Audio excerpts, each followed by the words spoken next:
with, well, I can't even say it, but it was a brain tumor. And he underwent surgery to remove it as much as the tumor was possible. Would have to have cancer treatments the following weeks.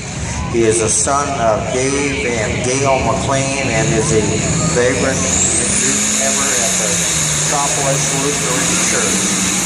Again, that's something coming up September 13th.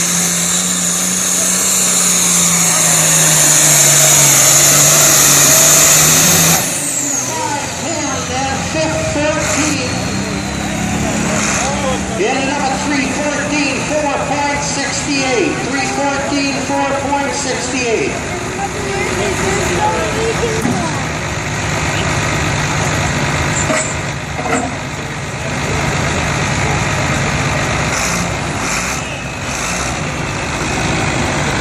He was running faster than anybody did tonight at 25.8. It was just like he started. 25.8 miles per hour. That's how good he was.